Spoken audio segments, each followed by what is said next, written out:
Ladies and gentlemen, welcome back to the Realtor Nation podcast, episode 12.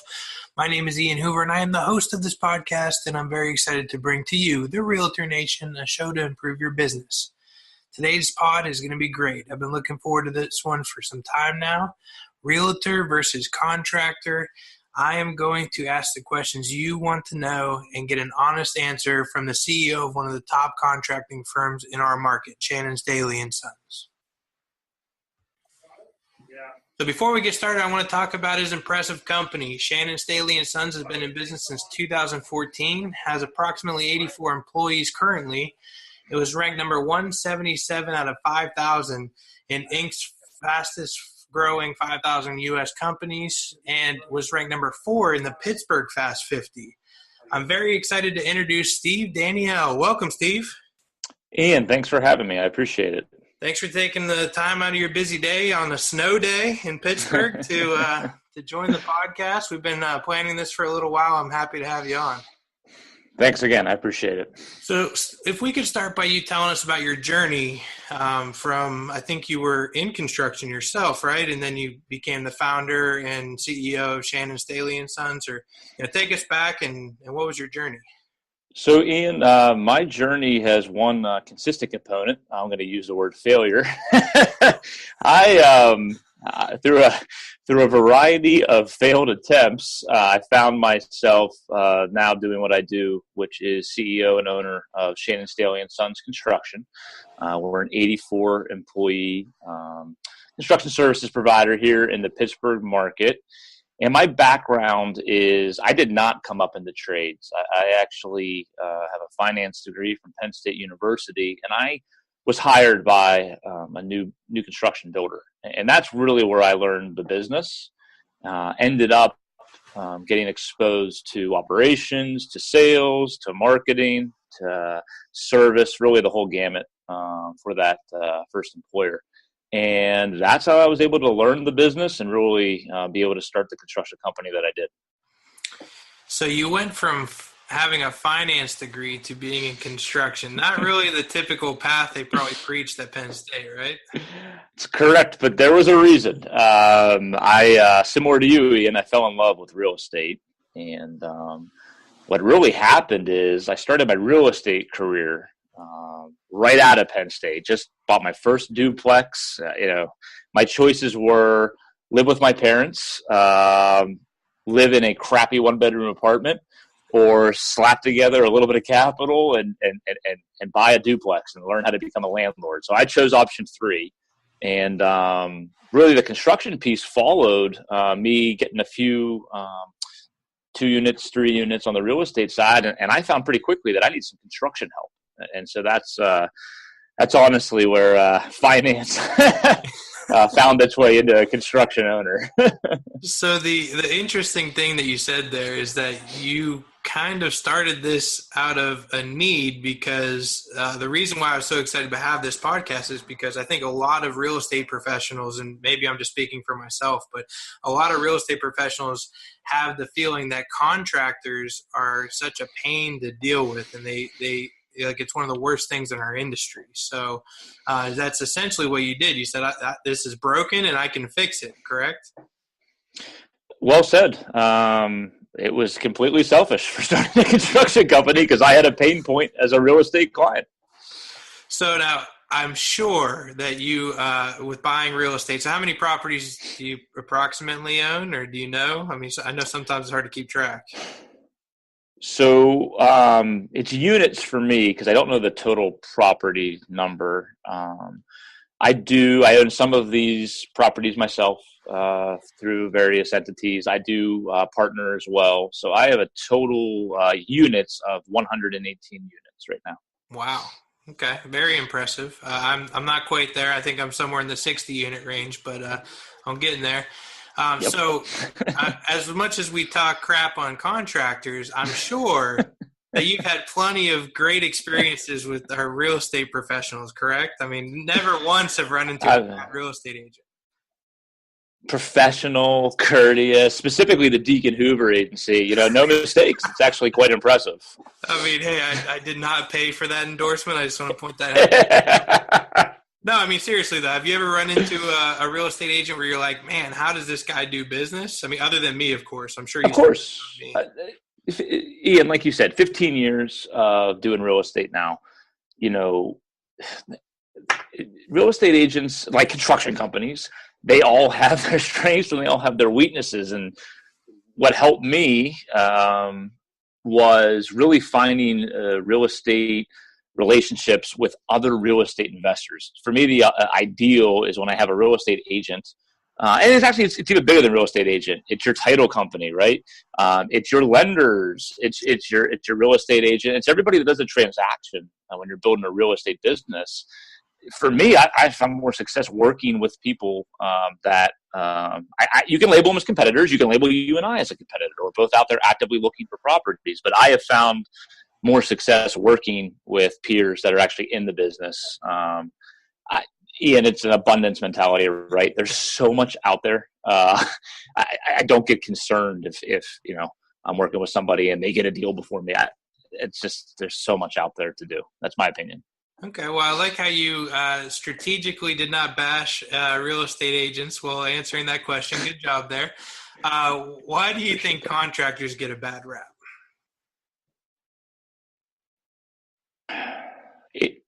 It's deserved to begin with. Your reputation is earned, and no matter what industry you pick, I mean, you can't make it personal. There's failures in every position, every industry: construction, finance, banking, real estate agencies.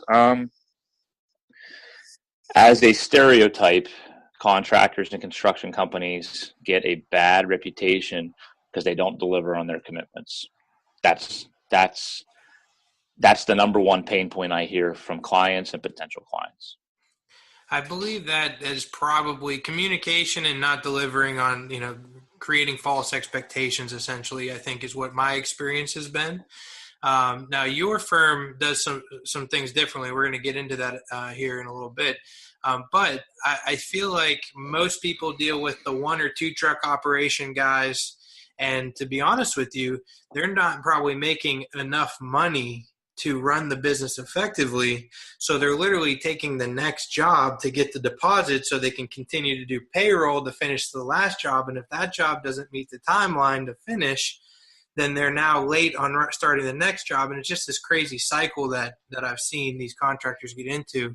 And it's more of just not charging enough, but then they're afraid to lose a job because that could take money out of their family's mouth. I mean, is that something that you think is pretty consistent? I think there was a lot of truth there. I mean, I'm not going to bash contractors on this podcast, but, I am going to bash the system. You defined the system really well there, right? A lot of contractors get in the trap. You described a cash flow trap, right? As far as maybe leaving the job a little early to start one, just so you can get the deposit, so you can go back to the job you left early, right? I mean, think of all the problems with what I just said there in 3 sentences, right? You probably have 2 unhappy customers on both sides of the equation. You have the one you left early because you couldn't finish their job as you committed to.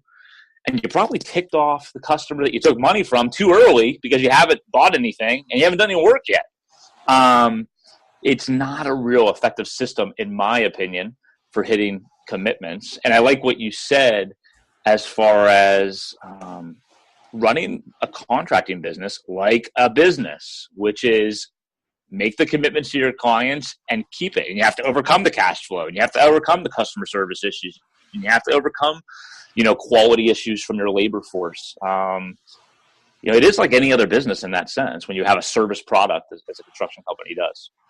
So what have you done differently at your firm to fix what we call a broken system?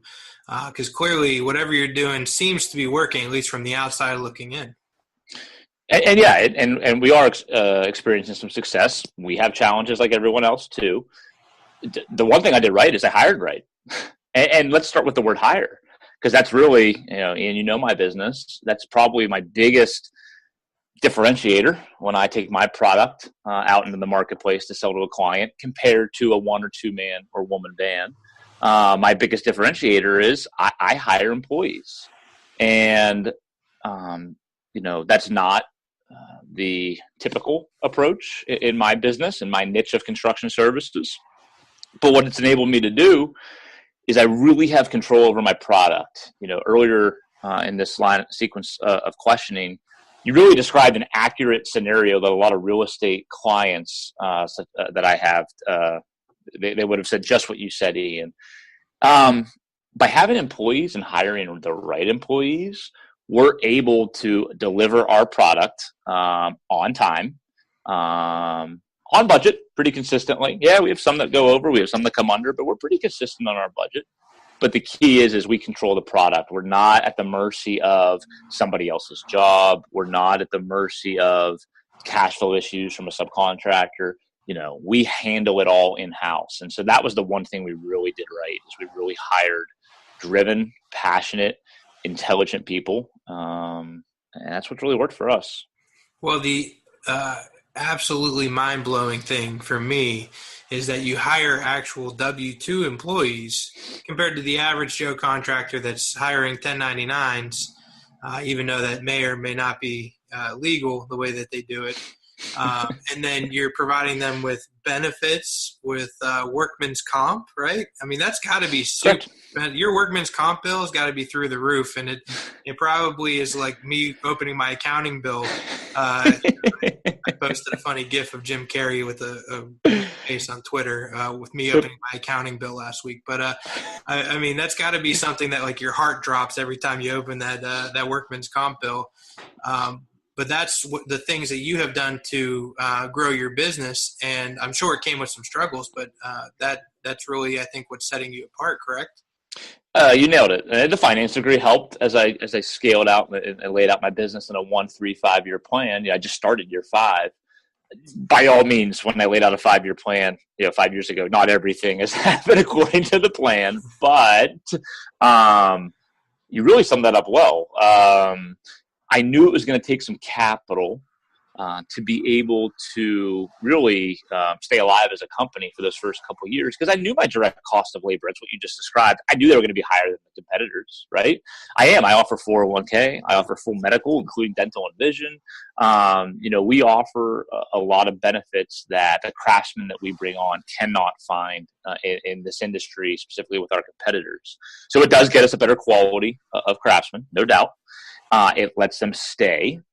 So they learn our training, they learn our quality systems, right? And I think anybody who has a service company would attest to there's a lot of cost savings year over year when you can keep your people.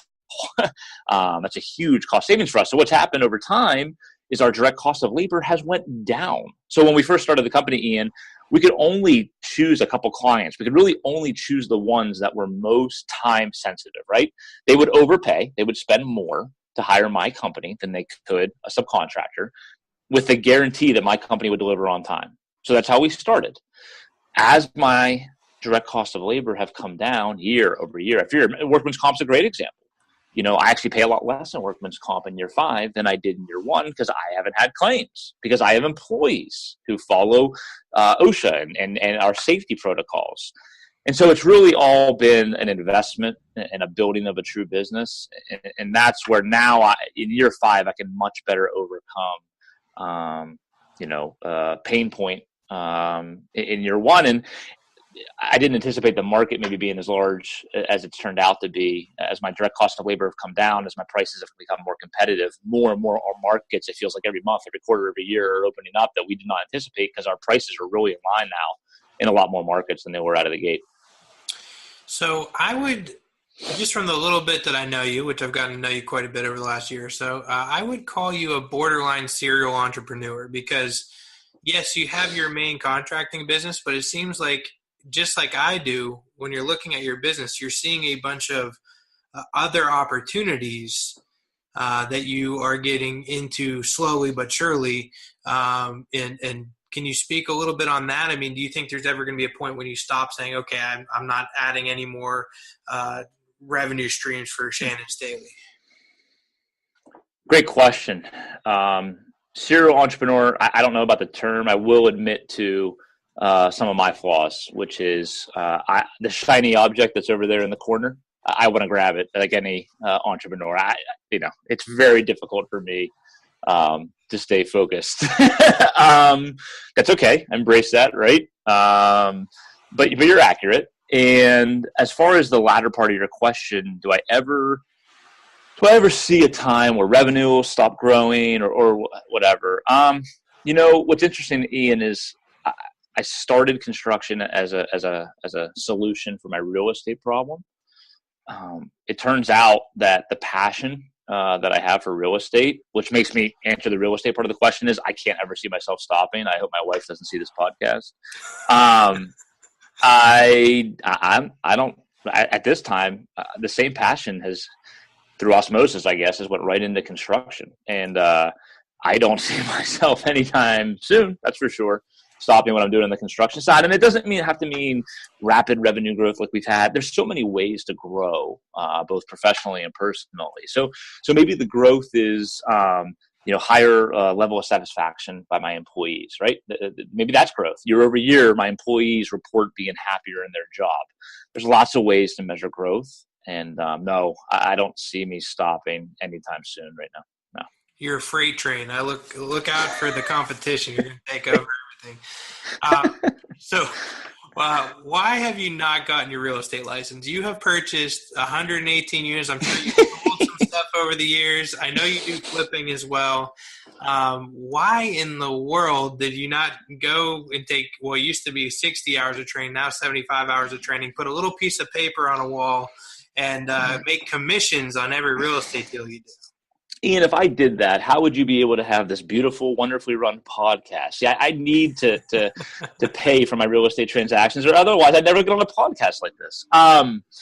In all seriousness, let's use the passion answer again because it's the truth. You're right.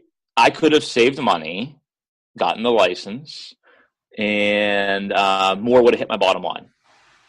But there is more to this than the bottom line. I would have been miserable. I love you, but I cannot do what you do. I already told you I'm easily distracted. Can you imagine me filling out sales addendums? I mean, I can't think of a worse place for me. So that's why I chose, Ian, I got to be honest with you. It doesn't bother me. The fees, the cost of services that I've been able to pay out for real estate agents, for title companies, I take a lot of pride in that. I'm glad I'm part of that process. And for me, it just makes more sense to have strong partners that can do the work that I either don't want to do or am really, really bad at. I like how you use the word strong partners. Like you're calling us partners essentially, because we are. Obviously we funnel leads to you. You funnel leads to us. You buy stuff. So there's a partnership with contractors and real estate agents for sure. And then to answer your question, I have seen somebody like you try and fill out a sales addendum. Have you met my partner? Okay. Yeah, okay. Fair enough. Fair enough. And that's why we have an assistant that fills out his paperwork for him, right? So, it can be painful to watch for sure. So, tell me some of the things that you've done to take your business to the next level. You always hit that wall, and what have you done to take your business to the next level? And I know I get a little repetitive in my answers, but, as you can probably tell, I don't run a real complicated business, right? There's not a lot of, trade secrets over here. To get to the next level, you have to be unafraid and unintimidated and park your freaking ego at the door to be able to hire and work with people that are smarter than you. That is something I see entrepreneurs fail on all the time. I can tell you in year 5, my team and some of the people that I have working for me, most of the people I have working for me, I mean, they raise my game every day.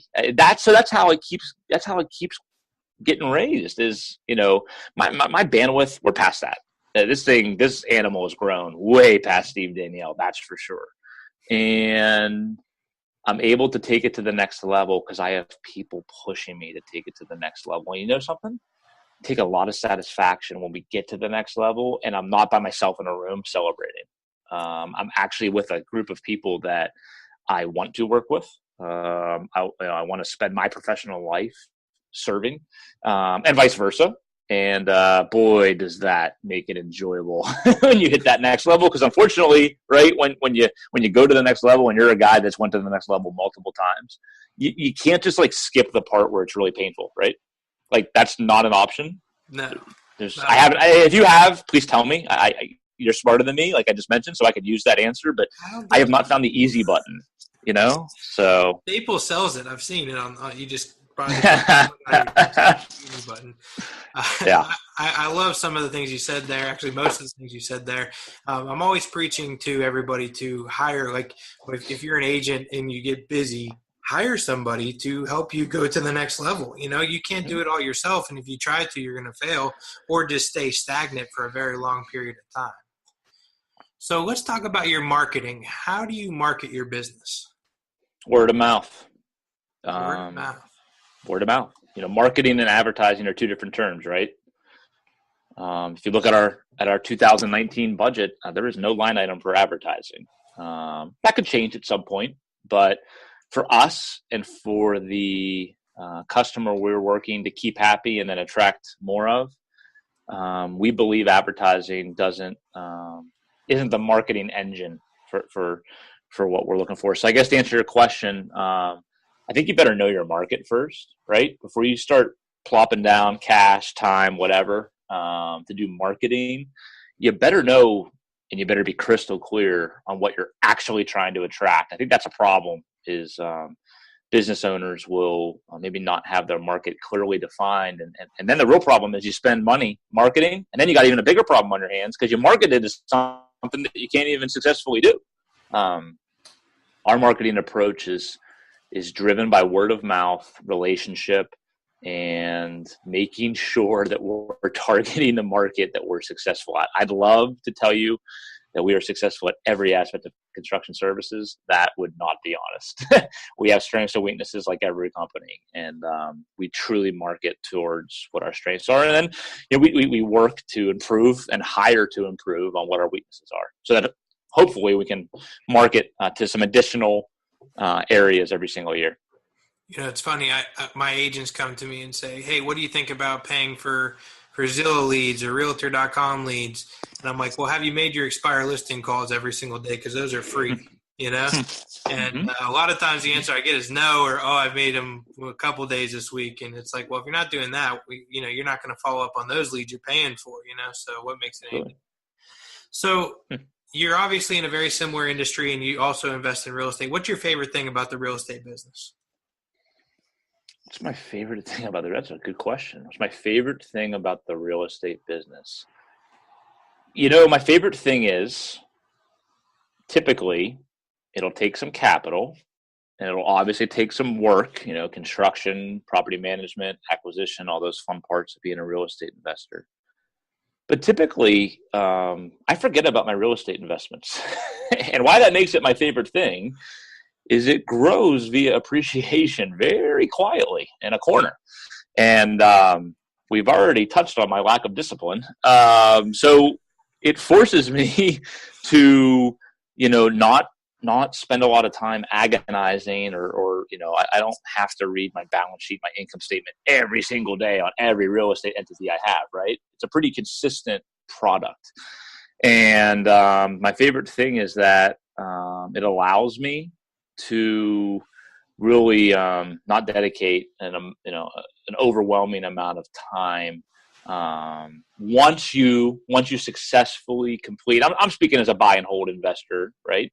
Yep. And I do fix and flip and I do buy and hold, but when it comes to the buy and hold part, that's my favorite part. Is you buy it, you struggle like everybody to get the project done on time, and you struggle to get your tenants in and blah blah blah, but then you're done. You'll have leaks here, stuff will pop up, all that good stuff. You hire a good property management company, and you let your partners run the business at that point, and it's quiet, and you just keep rinse and repeating, and usually the next project's a little bit better because, like on every project, no matter how long you've been doing it, you do learn something.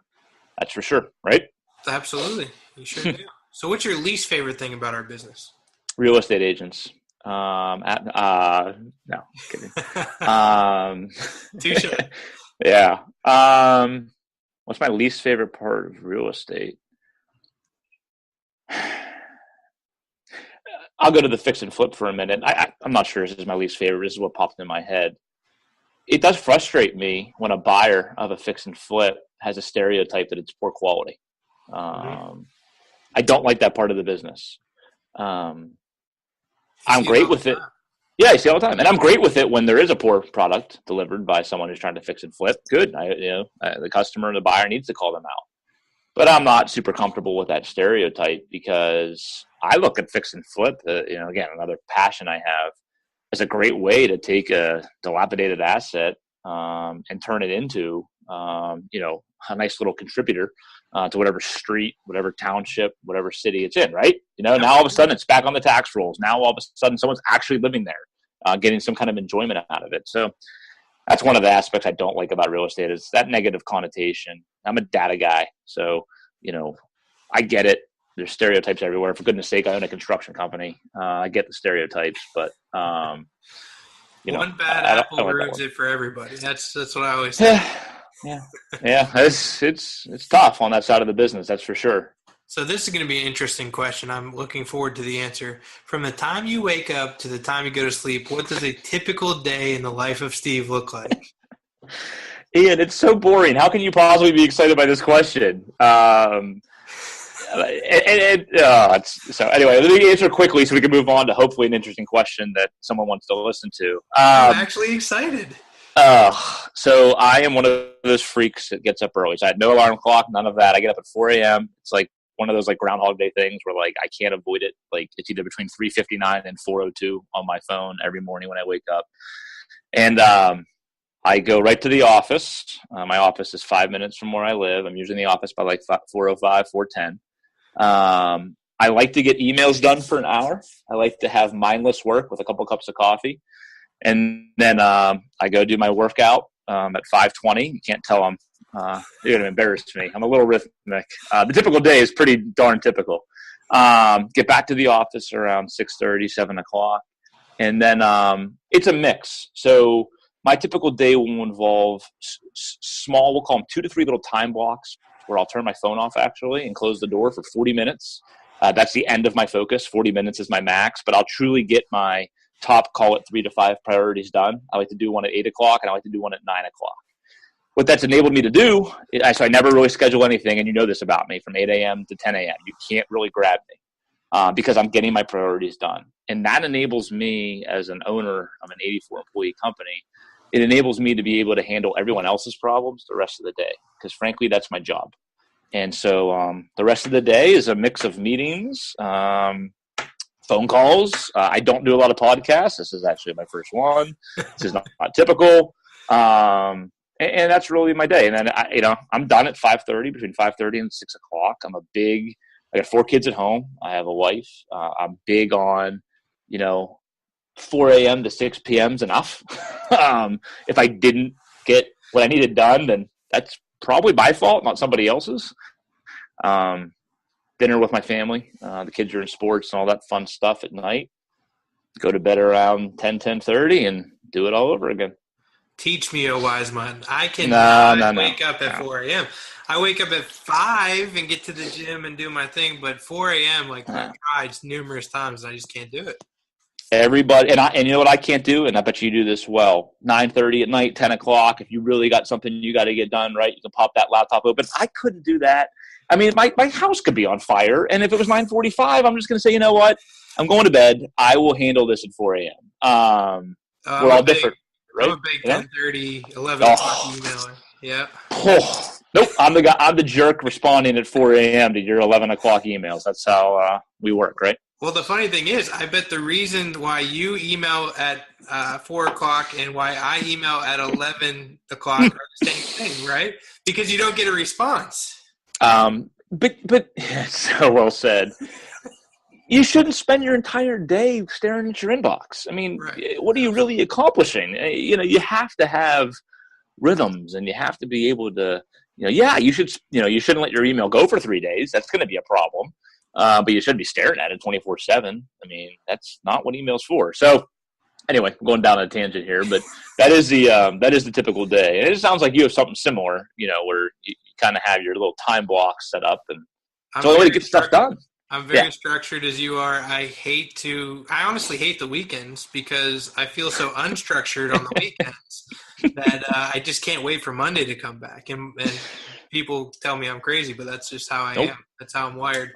So one thing that's been introduced to me as of late, and I'm trying to implement it into my daily routine, is meditation. Do you meditate? I do. I'm not going to impress you. If I can get 5 to 10 minutes done a day, that's big for me. It's But huge. I'm typically doing 5 to 10 minutes a day. I love it. I absolutely love it. And that's something I'm trying to add to my business, just 5 minutes a day to shut off the lights and meditate Mhm. for a minute and get back to work and get focused. So that's great. So you're clearly working quite a bit of hours. If you were to start over tomorrow and have to rebuild Shannon, Staley, and Sons, what changes would you make? What changes would I make if I had to start over?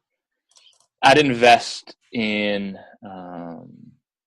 the tools that it requires to hire right. I was slow to that, Ian. That was my answer when you asked me what I did right. What I left out of my answer is it took me years to get there. Um, I would immediately, for the limited capital that we all have when we start out, and frankly, as we keep going, I just funnel it to tools that just raise the probability that I'm going to hire the right person. That's what I would change. Is there a tip that you can share that helped you in the hiring process? Was it like a specific question or a specific tool that let you know that you got the right person sitting in front of you? It was hiring the right. The title of my company is Director of Human Resources and Recruiting. It was hiring that. It was first creating that position, and then hiring for that position. Let me give you an example. We're a construction company, right? So as little as 3 years ago, we would do what a lot of people who need construction services do. We'd go on Craigslist and we just start calling guys and say, "Hey, you want to show up at our job site on Monday?" I mean, that was how we grew. I wouldn't do that if I started again. I would instead go volunteer to be on the board of directors at Triangle Tech, which I now am. And all of a sudden, the quality of a potential candidate coming out of Triangle Tech is frankly a lot different than the quality we were getting when we were calling random people on Craigslist. So that's what's happened is by creating that position and finding the right person to fill that position, he's taken that example and he's just multiplied it by 100, right? And Absolutely. he is all day, his passion is finding people in our construction trade and matching them to potential positions at our company. And we get some people that we hire them and they don't start for 9 months, and that's unheard of in our industry. But he's built it like a true. A lot of people are familiar with a sales backlog, a sales pipeline. Yep. We have a employment pipeline, and that's what I would do differently. I would start that way earlier. I've learned so much on that end in 5 years. It's crazy. I love it. You hired somebody to effectively change your hiring, which is what you feel is your biggest and most important thing. So we are definitely running low on time. So I'm going to cut out a bunch of questions here. We're going to skip to. Well, I want to be. Your time is valuable. I want to definitely make sure I keep on track. So how important is goal setting? It's everything. Goals are sitting right here. They're next to me all day, every day. Well, you define your end result, right? I mean, if you don't have, if you don't have goals, then you're not defining where you're going. Someone else is. So that's how important it is. Do you want to determine where you're going? So my business coach tells me you have to share your goals. What's one of your goals you want to share with me? I'm trying to see how bad I want to embarrass myself. All right. Okay. I mean, one of my goals is, they're bad. If I read all five, honestly, you would laugh at me for 4 of the 5. I'll play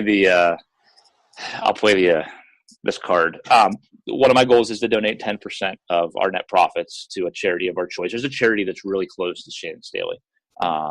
There's a connection with an employee, a long-term employee here. So that's one of my goals. And that sounds ridiculous, but That is amazing. I think it's a great goal. Don't be patting me on the back yet, but maybe I picked that one because I like what you said about your business coach. I do share my goals. That's sometimes embarrassing, as uncomfortable as it can be. I do share the goals, and I like to say them out loud because then people can hold you accountable. Absolutely. Best way to achieve it. Our goal, one of my goals this year is to get my real estate brokerage to 35 agents or more. So, I mean, it's you got to share those goals. It's awesome. And you got to keep building. So, what's your 5-year plan? I'm going to continue doing 3 things. I'm going to continue running my construction company. I'm going to continue, this is God willing, of course, purchasing, buy and hold multifamily. I really like the 10 to 50 unit space residential. I'm going to continue my fix and flip operations. So those are the 3 things. I don't go out 5 years, full disclosure. I do 3s as far out as I'll go. So I have numbers and I have metrics associated with those 3 things. I do. Goals, just like you said. And so that's what I'm working on. That's it. I like it. So who was your mentor and how did they help you? Who was my mentor? If I could go back in time, by the way, I would have found more people experienced and had more conversations. Let me tell you that. My mentor was my dad, but that's not a typical construction company owner answer because I didn't come up in the trades and my dad can't swing a hammer. But my dad was my mentor because my dad was thrown. I like the quote, you can't control the cards you're dealt, but you can control how you play them. Yep. I would challenge that. I would say that he was dealt a challenging deck of cards. And he taught me you have 2 choices. You can complain about your cards and fold, or you can just play. And that was a big lesson for me. And I've applied that lesson, and I've benefited greatly from that. I love it. Yeah, I talk about my mentor quite a bit on this podcast. Alex, when I met him, I literally had like 2 pennies to rub together, maybe, if I was lucky. And, now I look back and I say, wow, one person changed the whole aspect of my life. So what does retirement look like for you? Oh, buying real estate. Retirement looks to me like serving my family. I see it makes sense to me that how you allocate your time is never stand still, right? You're constantly analyzing it. And I'd like to believe that at that point in my life, there's the opportunity and the desire, frankly, to allocate more to kids, wife, hopefully maybe at that point, grandkids, whatever, right? So I think the key is options, Ian. My goal, my purpose is, I want to control my destiny, and I want to spend my time creating options. So if that's being financially free, if that's being healthy, whatever. But retirement looks to me like a reflection period of, hey, I didn't do everything right. No way. But I did focus on creating options for me. So now at this point in my life, I have more control over what I want to do with my time. I love it. So you have 4 kids. I do. You hope that at least 1 or 25% of your kids joins the family business. I haven't went there yet. They're young, Ian. Look, I'll be honest. If the business is at that point when they're of age and it can take on, my children would have to earn it like anyone else. They'd have to go through the same HR recruitment tools that we talked about earlier. But if my business could do it and my children had a passion and a desire to jump in some kind of capacity, of course, I think like any proud father, I know you're a father. Sure, I'd be proud. But look, I've been so blessed to honestly love what I do. And obviously you do, Ian, right? I mean, you're one of the freaks like me who does look forward on Sunday night to getting up on Monday to go and do this. I can't wait. Honestly, man, I don't really care if the kids are in my business or whatever business, but if they feel that way on Sunday night that you and I feel, I'm gonna say that's a success. So I'd be pretty happy dad at that point. Absolutely. I always say if I can instill one thing, it'd be work ethic. Like if they look at me and say, hey, my dad knew how to work and I'm going to work like that, then they'll be successful no matter what they do. So, well said. All right. Last question before we get into the blitz round. So we're almost done. And this is my favorite question. Tell me the funniest story of your career. Tell you the funniest story of my career. I mean, I'm in construction, Ian. Exactly. Hey, you can cuss on my podcast. I'm okay. Oh, man. Click it. About people tend to find the origin of our name humorous. So how about I go with that story? Sure. Okay. I think I've proven on this podcast that I am not a visionary, nor am I really anything special whatsoever. I'm going to close the deal here with this story.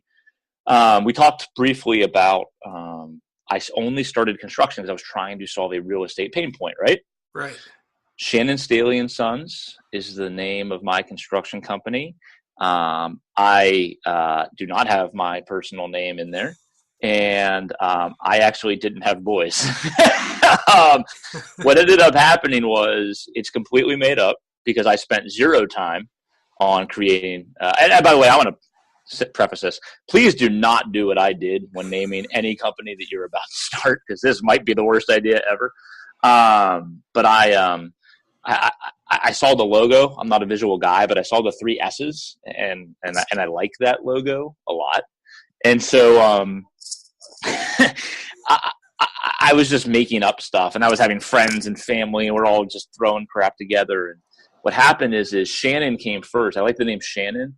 And somebody recognized that one of my favorite bands of the 90s, Blind Melon, had a lead singer named Shannon Hoon, if you're familiar. Yep. And so what ended up happening is Shannon Hoon did unfortunately die of an overdose. So why wouldn't you then match Shannon with Staley from Lane Staley of Alice in Chains, who also did what? Yes, correct. Now, the final piece of the puzzle when you're naming a company is when you name the first 2 names after gentlemen that had died of overdoses, you want to throw an and sons in because that gives you instant credibility. And that is the true story of how my company came to be named. That, off the top of my head, is my funniest story for you today. That is way better than how we created the name of our company, because we literally tried everything, could not come up with ideas, and we said, okay, we're just using our names and moving on. And I recently had a meeting with somebody who's way more successful than I am. Yep. And he's like, you got to change this. He's like, you got to change this. You have to your abbreviation is great. Just roll with the abbreviation, take it out. And he's like, and I'll tell you why. When you get so big, eventually – they're going to be coming in the door looking for you. Where's Deacon? Where's Hoover? They're going to be looking for you specifically. So they're going to walk in the door and go, where's Shannon? Where's Staley? I want to talk to these guys. One of the favorite features of our business is people will call and say, is Mr. Shannon there? And we'll say, unfortunately, he's passed. And they'll say, well, is Mr. Staley there? And they'll say, unfortunately, he's passed too. So you're right. It does make it humorous. I love it. That was great. That's a great topper. Okay, so I go into the blitz round. You've probably never listened to my podcast before, so these are all going to get you completely off guard. But it's just quick answers, straight to the hip. All right, so what's your favorite technology tool? I kind of laughed. Steve is not a technology guy. Your iPhone 5, right? iPhone 5? That is correct, Ian. Thank you for spelling that out. I have an iPhone 5, yes. What's your number one thing that you do on your iPhone? I have a calendar feature, and this is a really exciting blitz round. So the calendar is absolutely my number one thing on my iPhone. I'm a huge calendar person, so it's funny. My wife will probably get super mad at me for telling this story, but we got in a fight one time, and she, I jokingly opened up because she said she was working hard that day, and I jokingly opened up her phone, and she had like 4 hours of Candy Crush on there. And she's like, okay, well, show me what's on your phone. And I opened it, and it was like phone, text, email. Yep. That's all my day was on my phone. And, so I give your listeners something. I do use Todoist, Todoist. So it's an app on the phone, and then I have it on my laptop, and it's a priority task list, and it's really been helpful for me. Almost so there like you go. An Evernote, then. Okay. That's exactly. It's very similar. but dumbed down for guys like me, Ian. See, look, Yep. you gave us a technology tool. I had to drag it out of you by embarrassing my wife, but I got a technology tool. She doesn't listen to my podcast, so I'm totally safe. One of our friends, maybe? Who knows? Gotcha. Your favorite real estate book? My favorite real estate book, I'm going to go with Rich Dad, Poor Dad, only because it changed. I read it as a teenager, and it changed the way I was looking at. I thought I'd be a W-2 employee, but it made me an entrepreneur. So it has to be that. I read that book when I was 17, and completely mind-blowing. I had no financial anything in my family, and it just blew my mind, and that's probably why I'm here today. So. There you go. All right, so usually this question is if you were not an agent, but if you were not in construction, what would you be doing? I mean, I would be a professional baseball player. You've never seen my fastball, but I can bring it as a crafty southpaw, so that's what I'd be doing. Just a little help here. I think you'd make a lot more money just going and playing baseball if you do have a good fastball. It wasn't that great, Ian. It wasn't that great. Touche. What's your favorite hobby? You're a busy man like me. It is absolutely time with the kids. It's as dumb as them putting on a costume on a Sunday morning and dancing around. It's going and shooting hoops with my oldest. So watching my daughter dance, where she has a real passion. So that's easy. My hobby is any second I'm not working, I want to be with one of my 4 children, ideally all 4 of them. I love it. Great answer. What's your dream vacation? Let me text my wife real quick on my iPhone 5. My dream vacation is hers, and it's through osmosis. I'm not exciting. I have an iPhone 5. I drive a boring Honda CR-V. Ian, what do you want me to say? So since she'll never watch this, much like your wife, our 15th wedding anniversary is 3 years away. So need to get her to a dream vacation in Hawaii. That's what she wants to do. She wants to surf. And, yep. So very cool. I'm pathetic. I have to steal my answer to dream vacation, but that's actually it. It's my wife's. That's what I want to do for her. You want to know what my dream vacation would be? I'm dying to know what your dream vacation will be. Sitting at home with my laptop in my lap. That's what my dream vacation would be. The only reason I go on vacation is because of my wife. So of course. You think you're alone on that? Of course. That's the only reason we go on vacation, Ian. Right. Exactly. Well, Steve, this is officially the longest podcast I've ever done. I think it's some amazing content, and I thank you so much for joining us. Anything last minute words you want to say?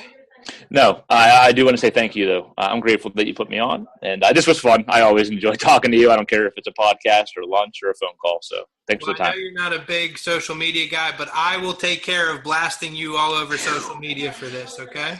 Boy, it's going to go viral, let me tell you, Ian, so I'll be ready to get bombarded, I assure you. Thanks, Steve. Have a good day, buddy. See you, and take care. Well, Realtor Nation, another great interview. I hope you guys enjoyed it. I sure did. Steve is a very entertaining guy, super successful, and I think it gave us a different perspective on some areas of our business. So if you're looking for construction in Western Pennsylvania, reach out to Steve and his company at Shannon, Staley and Sons. They do great work. No, they're not going to be the cheapest because of what he said. You got you got W-2 employees, you got workman's comp, but what you can count on them for is getting the job done, getting a job done on time, and probably on budget as well. So check him out. I'm going to share, tag him on Facebook and all that good stuff when we share our podcast out. And if if you're interested in learning more about us, please visit our website, dhrea.com. You can also say dhrea.com/learn. That's where all of our podcasts are. Please subscribe to our podcast, leave reviews. It helps us grow. And everybody have a wonderful day.